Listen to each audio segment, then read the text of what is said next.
Video का जो message है दोस्तों, मैं ये मानता हूँ कि हमारे जय नारायण साहब और उनकी पूरी टीम जो है, जो पूरा लीडरशिप, जो उनके साथ साथी जितने भी हैं, आप सब इस विचारधारा के लोग हैं और तभी जाके इतना बड़ा इवेंट आपने लोगों के भले के लिए, उनकी तरक्की के लिए यहाँ पर रखा हुआ है।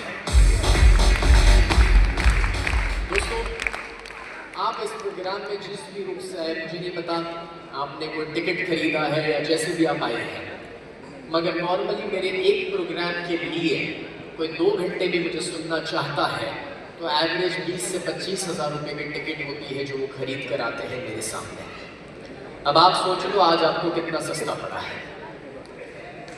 यस। और इसलिए मैं आपको ये कहने की कोशिश कर रहा हूँ कि दोस्तों, ये विचार यहाँ पर है कि हमें सबको साथ लेकर आगे बढ़ना है और इस विचार की बदौलत आज हम सभी यहाँ पर साथ हैं। एंड फ्रेंड्स, इसी तरह से टीम डेवलप होती है, इसी तरह से हमारी तरक्की हो सकती है। और एक आखिरी चीज़ है जो आपको पढ़ाने सिखाने के लिए जा रहा हूँ दोस्तों, और ये जो 5वां पॉइंट है, दैट्स द लास्ट पॉइंट। और अब प्रोग्राम की आखिरी 15 मिनट बाकी है, पूरा ध्यान से इसे देखिए, समझिए, सीखिए। दोस्तों, जो लास्ट पॉइंट है कि अगर आप सही में सेल्स बढ़ाना चाहते हैं अपनी टीम के अंदर, तो 3 सिंपल सी चीज़ें हैं जो आपको करनी है। क्विकली बता देता हूँ। सबसे पहले एक प्रोस्पेक्ट लिस्ट बनाओ। जितने भी लोग आप जानते हैं, जो आपके फ़ोन बुक में है, आपके सर्कल में है, उन सभी को दोस्तों अपने बिजनेस और अपने प्रोडक्ट के बारे में बताइए। कभी भी ऐसा ना सोचिए नहीं ये नहीं लेगा, इसको इंटरेस्ट नहीं पड़ेगा, ये तो नहीं खरीदेगा। ये आप क्यों डिसाइड करते हो कि कौन लेगा और कौन नहीं लेगा? कितने लोग सहमत हैं कि हमारी प्रोडक्ट्स अच्छी है, उस पर दम है? यस। तो बस हमारा एक ही इरादा होना चाहिए कि अगर अच्छी चीज़ हम दे रहे हैं तो हम ज़्यादा से ज़्यादा लोगों को बताएं। लेना या नहीं लेना वो उनको डिसाइड करने दो, हमें डिसाइड करने की कोई ज़रूरत नहीं है। हमें तो सबको मौका देना ही देना है। दूसरी चीज़, जब भी अपने प्रोडक्ट्स की बात करो तो प्रोडक्ट के फीचर्स मत बताओ, प्रोडक्ट के फ़ायदे बताओ। और जितने ज़्यादा फ़ायदे बताओगे कि प्रोडक्ट के इस्तेमाल से किसी को क्या फ़ायदा हुआ, क्या बेनिफिट हुआ, क्या रिजल्ट मिला, उसी से लोग ज़्यादा से ज़्यादा उसे खरीदने वाले हैं और लेने वाले हैं। तीसरा, फॉलोअप। फॉलोअप का मतलब होता है कि एक बार जिससे आज बात करें, रिसर्च और सर्वे कहता है कि जब आप 5 फॉलोअप करते हैं, मिनिमम 5 बार किसी से बात करते हैं, उसके बाद वो खरीदने के लिए तैयार होता है। तो अगर आप एक ही बार बात करके आशा रखते हो कि यार वो बता नहीं रहा, वो मना कर रहा है और आप फॉलोअप नहीं करोगे तो कोई रिजल्ट नहीं मिलने वाला है। मिनिमम 5 फॉलोअप तो आपको करने ही करने हैं और तभी जाकर के आपको मैक्सिमम रिजल्ट मिलने वाला है।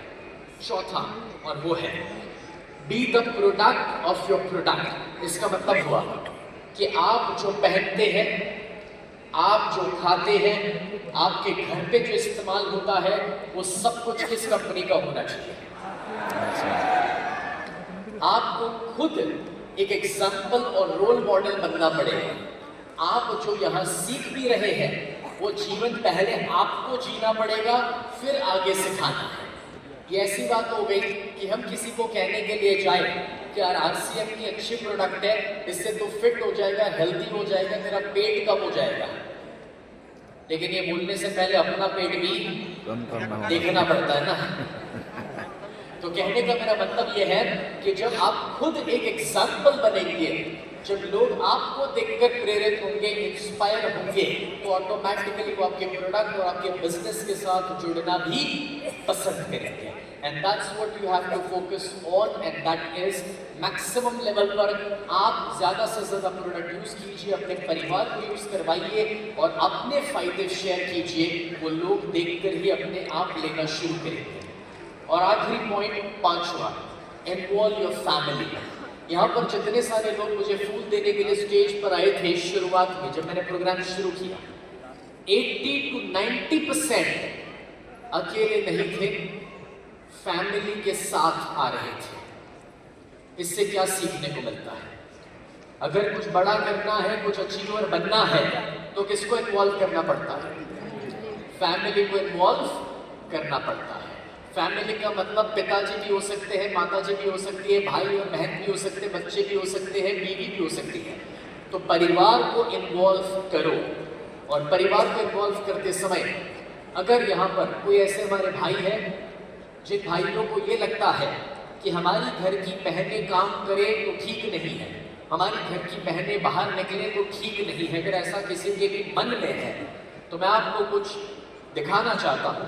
ये छोटा सा वीडियो है 60 सेकंड का, ध्यान से देखिए, बहुत कुछ सीखने को मिलेगा। ध्यान से सुनना, एक एक लाइन इसकी महत्व की है। क्या हम लैपटॉप का ऑडियो बढ़ा सकते हैं प्लीज? Thank you. ये जो आप मैं वीडियो प्ले कर रहा हूँ लैपटॉप का ऑडियो प्लीज, थैंक यू। अपनी मनमानी करनी है, दूसरी की तो सुनिए। क्या? अरे वही आर्ग्यूमेंट और क्या। तो क्या डिसाइड किया तुमने? अरे डिसाइड क्या करना, शादी के बाद आपने भी जॉब छोड़ दिया था ना, उसे भी छोड़ना पड़ेगा। अच्छा चल, ये ट्राई कर, आज मसाला मैजिक डाल के बनाया है। ये तो पहले से बेटर हो गया है। अब पहले जैसा ही करते रहेंगे तो पहले से बेटर कैसे होगा?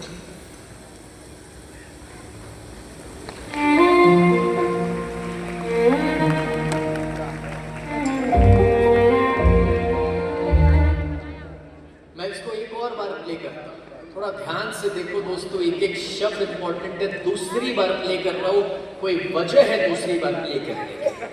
अगर वो भाव, वो मीनिंग, वो इमोशन नहीं पकड़ पा रहे हो तो कुछ मिस कर रहे हो। दूसरी बार चला रहा हूँ, एक और बार इसे देखो। अपनी मनमानी करनी है, दूसरी की तो सुनिए। क्या हुआ? अरे वही आर्ग्यूमेंट और क्या। तो क्या डिसाइड किया तुमने? अरे डिसाइड क्या करना, शादी के बाद आपने भी जॉब छोड़ दिया था ना, उसे भी छोड़ना पड़ेगा। अच्छा चल, ये ट्राई कर, आज मसाला मैजिक डाल के बनाया है। ये तो पहले से बेटर हो गया है। अब पहले जैसा ही करते रहेंगे तो बेटर कैसे हो? तो पहले से बेटर कैसे होगा? Yes, very good.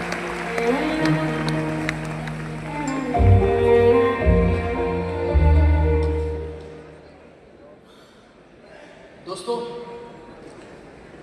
जापान जो 1945 में पूरा देश तबाह हो गया था क्योंकि 2 एटम बम गिरे थे, वर्ल्ड वॉर 2 जब खत्म हुआ था, वो देश आज इतना छोटा सा देश है जो राजस्थान, गुजरात के साइज का भी नहीं है, और अपने से इतना छोटे होते हुए जो पूरा खत्म हो गया था, जहां पर उस एटम बम की असर 40 साल तक रही थी, जो 40 साल तक बच्चे पैदा हुए, 85 तक वो बच्चे कुछ ना कुछ खामियां लेकर पैदा हुए थे, वो एटम बम के रेडिएशन की वजह से। और वो देश आज इतना छोटा होते हुए और तबाह होने के बाद 2025 का सच बताऊं तो दुनिया की टॉप 3 इकोनॉमी में अभी है,